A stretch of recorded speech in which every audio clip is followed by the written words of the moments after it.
शांति। स्वयं को आत्मा कैसे समझे, आत्मा कैसे अनुभव करे कि सेकंड पार्ट में आप सभी ब्राह्मण आत्माओं का स्वागत है।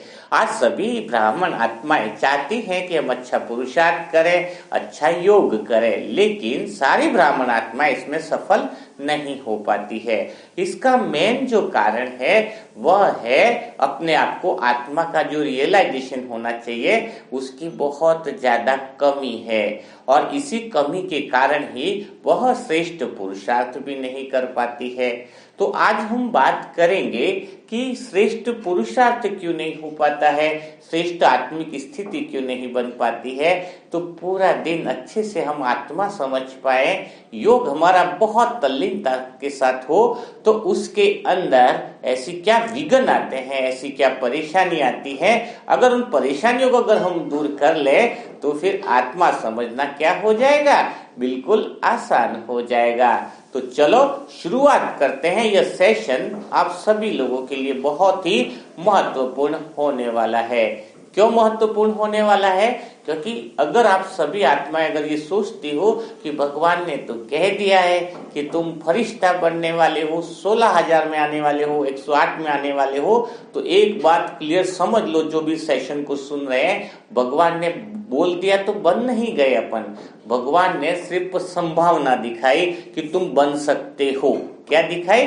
संभावना दिखाई कि तुम यहाँ फरिश्ता बन सकते हो, तुम 16,000 में आ सकते हो, तुम 108 में आ सकते हो। यानी एक संभावना हमें मिली है, करके भगवान को करके हमें दिखाना है।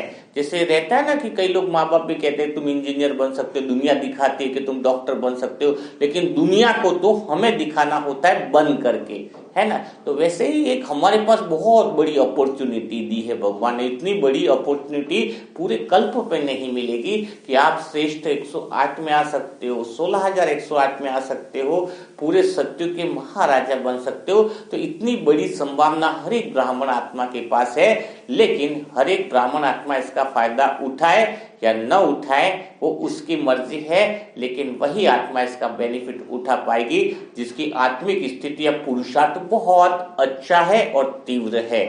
लेकिन अब आत्मिक स्थिति बन क्यों नहीं पाती है, पुरुषार्थ तीव्र हो क्यों नहीं पाता है? तो उसका सबसे पहला कारण है इतनी सारी जीवन में समस्याएं हैं, विघ्न है। जो बाबा के बच्चे उनकी मन की बात बता रहा हूं मैं, ध्यान से सुनिएगा। वो क्या कहते हैं, इतनी चारों तरफ परेशानियां हैं, इतने सारे विघ्न है, पुरुषार्थ तो छोड़ो, योग तो छोड़ो, हमें तो मुरली की पॉइंट भी ध्यान नहीं रहती है, आत्मा भी हम इसीलिए नहीं समझ पाते हैं। अगर एक बार ये परेशानियां विघ्न खत्म हो जाए तो हम अच्छा पुरुषार्थ करेंगे, अच्छी अपनी आत्मिक स्थिति बनाएंगे, है ना। कई सारे ब्राह्मण आत्माएं आप लोग देख रहे होंगे, या फिर जो इस वीडियो को सुन रहे हैं, जो इस सेशन को सुन रहे हैं, उनके अंदर भी कहीं ना कहीं ये विचार आता है। तो आज इसका समाधान करेंगे। आप बिल्कुल फिक्र करने की आपको कोई जरूरत ही नहीं है, क्योंकि अब आपको आत्मिक स्थिति बनाने से कोई रोक नहीं सकता है। यह सेशन भी आप सुन रहे हो, यानी श्रेष्ठ भाग्यशाली आत्मा हो, क्योंकि भगवान ने निमित्त बना करके हम सबको एक परिवार की तरह इकट्ठा किया है। तो आप में से जो भी आत्मा ये सोचती है कि हमारे पास तो बहुत बड़े विघ्न आ गए हैं, समस्याएं बहुत आसपास से गिर गई हैं, और कई बार ब्राह्मण आत्मा तो यहाँ तक भी बोलती है कि हमें तो अब तो ऐसा लग गया है कि भगवान से मदद ही नहीं मिल पा रही है। अंतर से किसी को बोल तो सकते नहीं है, कह तो सकते नहीं है, बाहर को तो सबको बोलना पड़ेगा बाबा की मदद मिल रही है, लेकिन अंदर अगर इस तरह से कोई न कोई ऐसी बात आ रही है कि मुझे तो भगवान की मदद ही नहीं मिल पा रही है, कितना टाइम हो गया, कितने साल भी होने आए, लेकिन कुछ समस्याएं तो ऐसी हैं जो आज भी खत्म नहीं हुई है। तो ये समस्याएं जो हैं, जो विघ्न है, ये विघ्न हिसाब किताब भी हो सकते हैं, चाहे अपने कर्मों के अभी के परिणाम भी हो सकते हैं, या कुछ गलतियों के भी परिणाम हो सकते हैं। लेकिन सार रूप में बात तो यही है कि आत्मा निर्विघ्न नहीं है, विघ्नों के अंदर है, परेशानियों के अंदर है, तकलीफ में है। तो ब्राह्मण आत्मा के अंदर सबसे पहली जो बात आती है आत्मा समझने में, पुरुषार्थ करने में, जो विघ्न है कि हमारे साथ मुसीबतें बहुत है। तो अब सच में क्या फिर कैसे करेगी ऐसी आत्मा पुरुषार्थ? प्रश्न तो यह भी उठता है ना। तो मैं सबसे पहले इसी बात का समाधान कैसे किया जाए, इस पे ही चिंतन मैं आत्मा करना चाहूंगी। और ये बात बिल्कुल सत्य है। चाहे अगर आप लोग बोलोगे कि मैं बोलूं कि क्या है, भगवान है, सब कुछ है, सारी जिम्मेदारियां ले ली, नहीं, लेकिन जब परेशानी आती है, तकलीफ आती है ना, एक सेंटर में बैठकर शांति का अनुभव करना बड़ा आसान है, लेकिन जब शरीर रूपी गाड़ी कर्म क्षेत्र के अंदर निकलती है और कई सारी ऐसी समस्या आती है, चाहे फैमिली की समस्या है समझो, चाहे अड़ोस पड़ोस के रिश्ते नातों की कई बार विघ्न है आ जाते हैं, चाहे धन की समस्या समझ लो, तो वो समस्या जो है ना हिला के रख देती है अंदर तक। वो आत्मा, कई आत्मा जो चाहती है पुरुषार्थ करना चाहती है, लेकिन उनको बस यही बात अंदर से खाई जाती है कि हमारे पास तो विघ्न बहुत ज्यादा है, परेशानियां ज्यादा हैं, काश अगर हमें भगवान की मदद मिलती। हाँ, अंदर से विचार भी चलते हैं और अंदर से फिर डिस्टर्बेंस भी ये रहता है कि भगवान की मदद हमें नहीं मिल पा रही है। तो इस समय ऐसी आत्माओं के लिए क्या करना है, मैं आपको अपने दृढ़ निश्चय के साथ अपने जिंदगी के 25 से 30 साल के अनुभव के आधार पे कई लोगों को प्रैक्टिकल सेशन कराने के बाद आपको जो बात बताने जा रहा हूं, 30 दिन तक वो बात करके देख लो, यानी मैं सेशन क्लोज कर दूंगा अगर आपकी समस्या का समाधान न हो। ये गारंटी के साथ इसलिए मैं बोल रहा हूं क्योंकि बुलाने वाला परमात्मा है। जो विधि में आपके साथ शेयर कर रहा हूं, उस विधि के द्वारा आप निर्विघ्न न बनो, ऐसा हो ही नहीं सकता। आपकी समस्याएं ऐसी हो जहां पे कोई रास्ता नहीं दिख रहा हो, जहां पे कुछ समझ में नहीं आ रहा हो कि अब मुझे क्या करूं, तो ऐसे समय में भी आपका रास्ता निकल जाएगा। लेकिन जो विधि बता रहा हूं उसको आपको करीबन 30 दिन तक ही फॉलो करके देख लो, इसके परिणाम आपको मिल जाएंगे। 100% आपको इसके परिणाम मिल जाएंगे। अब करना क्या है? तो देखो, आप लोगों ने ये तो देख लिया होगा कि हाँ, कुछ परेशानियां हैं, आपके साथ विघ्न है, बाबा को ये भी बोल दिया कि बाबा आ जाओ मेरी मदद करो, है ना। तो यहाँ पर अपन बहुत बड़ी गलती करते हैं।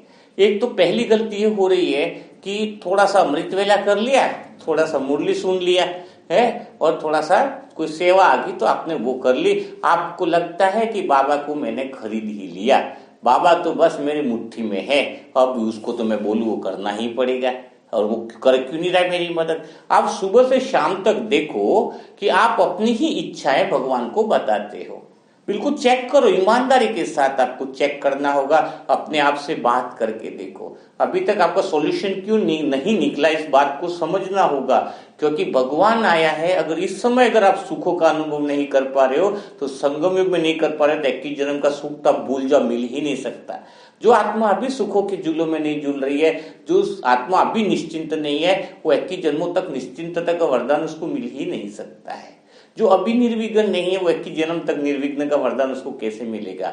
भगवान ने यह जन्म मिला करके 21 जन्म बोला है, यानी 21 जन्म की बात चाहिए। इस जन्म में अगर तुम सुखी नहीं हो अंदर से, इस जन्म में तुम दुखों से परेशान हो, तो फिर तुम्हें अगले 21 जन्म का जो वर्षा है वो कहां से मिलेगा। ये प्रैक्टिकल है, सत्य है। तो अभी दुखों से मुक्त होना है, विधि अभी चलने ही वाली है आपकी कि क्या है आगे का प्रोसेस आप समझिए। बहुत प्यार से और अच्छे से बता रहा हूं, बिल्कुल फॉलो करना, वीडियो को स्किप मत करना, वरना कोई बात छूट जाएगी तो फिर समझ नहीं पाओगे। तो करना क्या है कि आप देखो कि आपने अभी तक समस्या विघ्न में आए या तो अपने में आप गिरे, कि सुबह से शाम तक, अमृत वेला से शाम तक, बस जो भी हो अपनी ही बातें तुम भगवान से कहते रहते हो, अपनी इच्छाएं तुम भगवान से कहते रहते हो, लेकिन कभी यह नहीं सोचा कि भगवान तुमसे क्या चाहता है।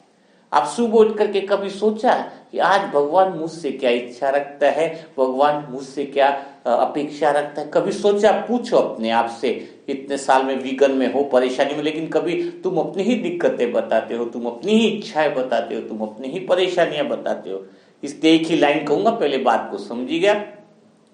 तू चाहता वही है, तू करता वही है जो तू चाहता है।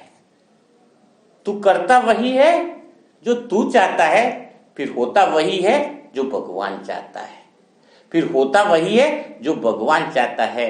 अब तू कर वही जो भगवान चाहता है, अब तू कर वही जो भगवान चाहता है, फिर होगा वही जो तू चाहता है। बहुत गहरी बात है इस दो लाइनों के अंदर कि हम सब वह करते हैं जो हम चाहते हैं, तो फिर वह नहीं होगा जो हमारी इच्छा, फिर होगा वही जो भगवान चाहता है ना। और जो भगवान चाहता है वो हम करेंगे तो फिर होगा वही जो हम चाहते हैं। यानी इसका बहुत बड़ा अर्थ है कि अगर हम अमृत वेला से शाम तक में मुरली की में बाबा ने जो एक पॉइंट हमें बोली है करने के लिए, जो उसने हम मेरे लिए जो इच्छा रखी है, क्या संतुष्ट मनी रहना है, आज किसी का परचिंतन नहीं करना है। आप एक बार भगवान से बात करके कि भगवान तूने आज मुझसे इच्छा की है, मुझसे अपेक्षा की है कि आज मैं किसी का परचिंतन न करूं, किसी की मैं बुराई न करूं, किसी की मैं निंदा न करूं। आज मैं वादा करती हूं मैं आत्मा कि मैं पूरा दिन तेरी बात पे फॉलो करूंगी, जैसे मेरी जान क्यों चली जाए, लेकिन मैं अपने वादे से नहीं मुकरूंगी, मैं तुम्हारी इच्छा को पूरा करके रहूंगी। कई लोग क्या करते हैं, निंदा करने तो थोड़ी सी निंदा तो कर ली, कोई ज्यादा निंदा थोड़ी करिए। क्रोध के लिए आज बाबा ने मना किया तो इतना थोड़ी क्रोध किया, मैंने तो थोड़ा सा किया है। अरे भाई थोड़ा सा किया तो एक काम करो ना, इतना बड़ा दूध है इसमें थोड़ा सा जहर मिला दो, आप पी लो, फिर पियोगे आप? नहीं पियोगे ना, पूरा दूध ही तो जहर बन जाएगा। तो आप क्या आधे अधूरे बनना चाहते हो, संपूर्ण नहीं बनना चाहते हो। एक सैनिक भी जब लड़ाई के अंदर जाता है ना तो पूरी तैयारी करता है, थोड़ी तैयारी करता है कि आधी अधूरी तैयारी नहीं करता ना, वो तो पूरी तैयारी करता है ना, फिर जाता है ना युद्ध में। तो तुम आधी तैयारी क्यों करना चाहते हो? तुम पूरी तरीके से भगवान की एक इच्छा, पूरे दिन में एक इच्छा पूरी नहीं कर सकते भगवान की, और तुम आशा यह रखते हो कि तुम्हारी सारी इच्छाएं भगवान पूरी कर ले। नहीं, ये पॉसिबल नहीं है। चाहे तुम्हारे 10 साल हो जाए, आप निर्विघ्न हो ही नहीं सकते, कटु सत्य है। और निर्विघ्न तुम कभी भी, विघ्न तुम्हें आ ही नहीं सकता अगर तुम दिन में भगवान की एक इच्छा, जो भगवान ने धारणा के लिए सार बताया है कि आज ये धारण करना है, या वरदान के अंदर जो विशेष पॉइंट आपको लग रही है, भगवान से बोलो कि भगवान मैं आज वादा करती हूँ मैं आत्मा कि मैं पूर्ण रूप से आज इस चीज की पालना करूंगी, तुम्हारी जो इच्छा है उस अनुसार ही मैं पूरा दिन रहूंगी। पूरा दिन स्वयं को अटेंशन दिलाओ, आधा अधूरा नहीं। आधे अधूरे में कोई बाल किसी के आधे कटे कैसा लगेगा, आधी मूछ रख के देखो कैसा लगेगा, आधा मेकअप करके देखो कैसा लगेगा, कैसा लगेगा? सोचो जरा, अपने आप से पूछो तुम।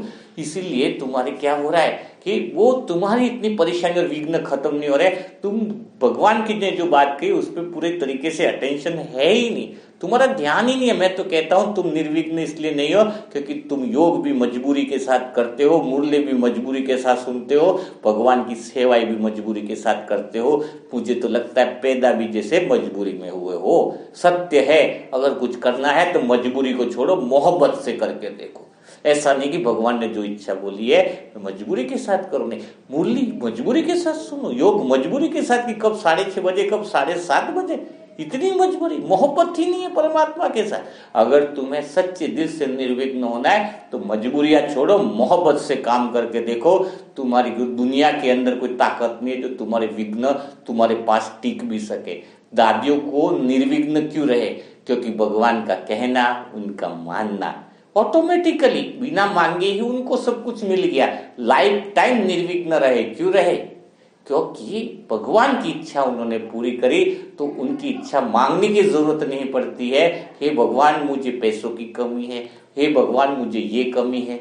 बिना मांगे तुम्हें सब कुछ वह मिल जाएगा जो तुमने कल्पना भी नहीं की होगी। तो थोड़ा सा अपने अंदर जो है वो पावर लाओ, एक ऐसी पावर लाओ कि भगवान ने जो बोला है आज मैं पूरा दिन में वो इच्छा पूरी करके रहूंगी मैं आत्मा। और भगवान से बात करो कि हे परमात्मा देख, तूने बोला और मैंने करके दिखाया, तूने बोला और मैंने करके दिखाया। अपनी पूरी जान लगा दो उसके अंदर, पूरी शक्ति लगा दो कि मुझे करके ही दिखाना है।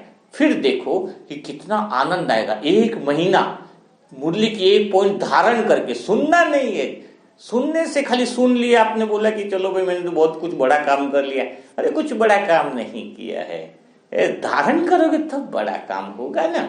तो प्रैक्टिकल में यह चीज करके देखो, फिर देखो आपके जीवन में कोई समस्या, कोई विघ्न रहेगा ही नहीं। और बात रही आत्मिक स्थिति की, जब एक पॉइंट को धारण करोगे तो आत्मा का अनुभव ऑटोमेटिकली होने लगेगा, आत्मिक स्थिति ऑटोमेटिक होने लगेगी। आपकी आत्मिक स्थिति बनने से कोई रोक नहीं सकता है, यानी आत्मा समझने से भी आपको कोई रोक नहीं सकता है। ऑटोमेटिकली स्वतः ही आपका अनुभव होगा। दूसरी चीज है विधि, जो पहली विधि तो मैंने बता दी कि जो प्रॉब्लम्स है विघ्न को हटाएंगे तो आत्मा का अनुभव होता है। तो दूसरी भी एक विधि है जिसकी वजह से हम आत्मा का अनुभव बहुत अच्छे से नहीं कर पाते, वो है डर। यानी कोई इंसान जीवन में तभी वो पुरुषार्थ नहीं कर पाता है कि उसको हर कदम पे, हर चीज पे क्या लगता है, डर लगता है कि कहीं मैंने ये सब चीजें छोड़ दी, बदलाव लाया तो कहीं कुछ नुकसान न हो जाए, है ना। और छोटी छोटी बातों में डर जो होता है वो कभी भी इंसान को आगे नहीं बढ़ने देता है। यानी आत्मिक स्थिति उसकी इसलिए रुक जाती है, डर के कारण ही देहभान आता है, और देहभान तो बहुत बड़ी चीज है। अब आपको अगर किसी बात का डर लग रहा है, भगवान की श्रीमत मानने में डर लग रहा है, पुरानी बातों को छोड़ने में डर लग रहा है, समाज का डर है, किसी चीज का भय है, तो डर वाली जो जिसके अंदर डर का गुण होता है वो स्वयं को आत्मा समझ नहीं पाता है, सोल कॉन्शियस रह नहीं पाता है। अब डर को कैसे खत्म करें, तो बहुत आसान तरीका है। डर तब खत्म होता है जब हमारे टारगेट या हमारे जो लक्ष्य है हमारा वो बहुत बड़ा हो, यानी डर छोटा पड़ जाए, उसके आगे हमारा टारगेट बड़ा हो जाए। यानी जब हम सोच लेते हैं कि हम ऊंचे से ऊंचे देवता बनने वाले हैं, मेरा लक्ष्य है कि मैं 108 में आऊं, जब तुम्हारा लक्ष्य बड़ा हो जाएगा तो ही डर खत्म होगा। जब तक तुम्हारा लक्ष्य, तुम्हारा टारगेट, जीवन का एक पर्पस जो है वो डर से अगर छोटा होगा तो डर कभी खत्म नहीं हो पाएगा। इसलिए जीवन में डर भी बहुत ज्यादा जरूरी है, क्योंकि डर के साथ क्या होगा कि डर से ज्यादा अगर आपका लक्ष्य हो गया तो ऑटोमेटिकली आपके अंदर शक्ति आ जाएगी, ऑटोमेटिकली आपके अंदर पावर आ जाएगा। क्योंकि उस व्यक्ति के अंदर ऑटोमेटिकली शक्ति आ जाती है जिसका लक्ष्य बड़ा हो, उसके आगे समस्याएं छोटी पड़ जाती हैं और उसके अंदर डर स्वतः निकलने लगता है। और डर जब निकल जाता है तो आत्मा की शक्ति जो है वो अंदर से स्वतः ही प्रकट होने लग जाती है।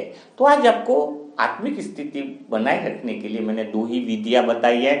ज्यादा बताने पर तो फिर आपको समझ में नहीं आएगा, लेकिन आप रेडी रहना, क्योंकि कल इसी का तीसरा पार्ट और तीसरा सेशन अपन करेंगे और अपनी आत्मिक स्थिति को और तीव्र बनाने के लिए, अच्छे से अनुभव करने के लिए हम नई बातों का मनन चिंतन करेंगे। किसी को कोई बात समझ में नहीं आई हो तो कमेंट बॉक्स में लिख सकता है। तब तक के लिए सभी भाई बहनों को ओम शांति।